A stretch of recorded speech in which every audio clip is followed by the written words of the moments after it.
Yo, yo, yo, we back at it again. Like always, I'm Murk. And I'm Murkette. And we got another one. We gonna keep them coming and coming and coming. I asked a real good one, man. How important is it to understand your partner's love language? In this new age and new world, man, I said college and all that coming big, this stuff is really, becoming hot topics in relationship corners of the world. So love languages, the way your partner communicates, the way you receive and give love. I guess that's kind of how it is. I think it's words of affirmation, Acts of service, quality time, giving gifts, and physical touch. Ooh, that's fine. I guess I'll run with this one. Mine personally is words of affirmation. Did you know that? Of course I knew that. Hey, of course I want to be told I'm the man. All the time. I want to be, hey, king, hey, you know what I'm saying? I want confirmation that the man that I think I am. I want to only be shocked that I want to be told that I'm greater than the man that I actually am, So words of affirmation most definitely is mine. I'd say my point of view, it's very important.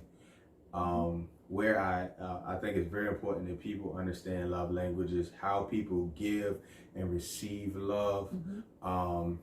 I personally don't believe in changing your love language to match somebody's love language. Is that even possible? That's why I don't really agree with it. Like I think you should understand your partner's love language so that you understand if they are giving you true love. Right, because I don't think that that's an internal emotional thing that you really can't control. Like if you try to control it, then it's just not natural. Yeah. Yeah. So where was that? So for me, however someone loves you naturally is your natural way of loving. So doesn't mean that I can't give you what you need and desire, but at the end of the day, we all love differently, and that's the periods. To me, if you change your natural love language or way of giving and receiving love, then it's an act. If I'm not naturally a gift giver to show my love, and I start doing it, I'm doing it, of course, I'm doing it out of love, but that's not truly how I love. So I would need my partner to recognize that, the true way I love may be touch, it may be words of affirmation, it may be acts of service. I think acts of service is one way that I personally communicate my love. You know what I mean? What I'm willing to do and go out on a limb and stuff. That's kind of my forefront for how I communicate love. So if hers was something else, you know what I mean?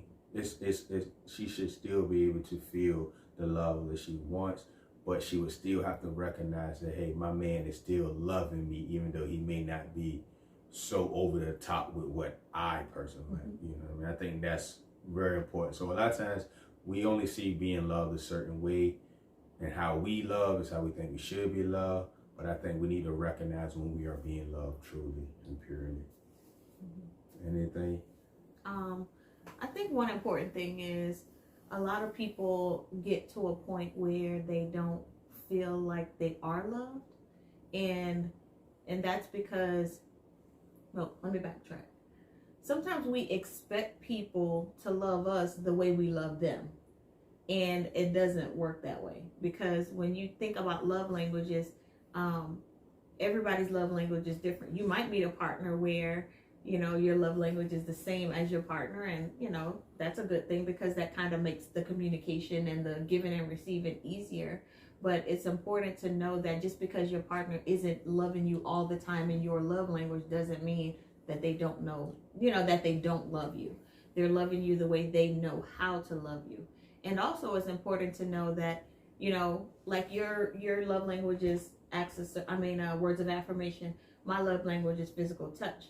if you know that my love language is physical touch, then you gotta kind of feed into that sometimes. You know what I mean? Even with you, acts of service. I mean, I keep saying acts of service. Words of affirmation.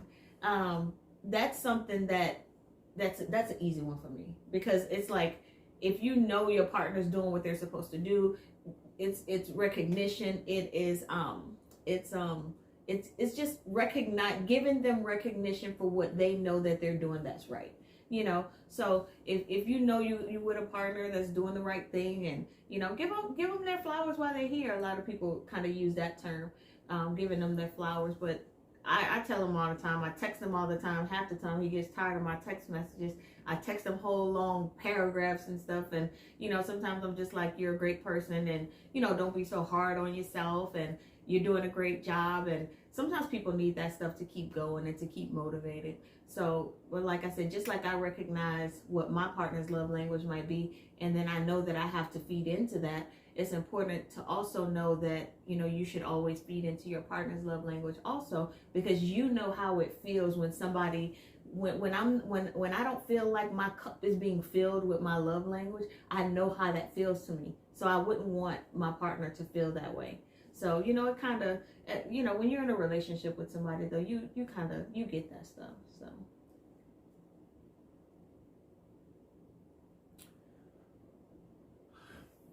I think something that's important to throw in there. One dangerous things about these groupings that we put ourselves in, it tries to make it like we're all one dimensional. I believe that everybody is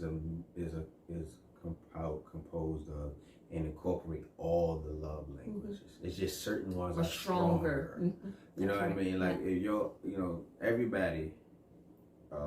Hers is touch. Mm-hmm. It doesn't mean she doesn't want to hear words of affirmation. Doesn't mean she doesn't like acts of service, quality time, or she doesn't want gifts. Like all of those, like it's just this is what I lead. You know what I mean? So you know, I just one thing to be careful with groupings.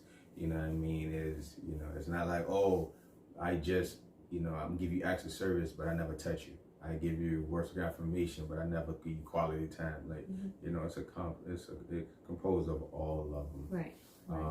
So for me, I think understanding your partner's love language is very important, so that you can understand and recognize when you're being loved. Not so much so you can change the way you love. That's how I view it. Right. So is that how you see it? Absolutely. It's very important, because when like I said, when you don't feel like your love language is being, you know what I mean, being poked enough, then you really truly feel like you're not being loved. And that's true. You know, and it's not even something that you can control. So that's why it's really important to just to keep that on the front of your brain, so that you don't want your partner to feel a certain type of way, and you don't want yourself to feel that way. So it's kind of how we look at it. Like I say, mine is words of affirmation, hers is touch. Yep. So when I'm touching her, she better say, "Oh yes, you man." Yes, daddy. That's terrible, honey. Yeah. I gotta give you words of affirmation while you touching me. Yes. That let me know I'm touching you right. Oh God. You know what I'm saying?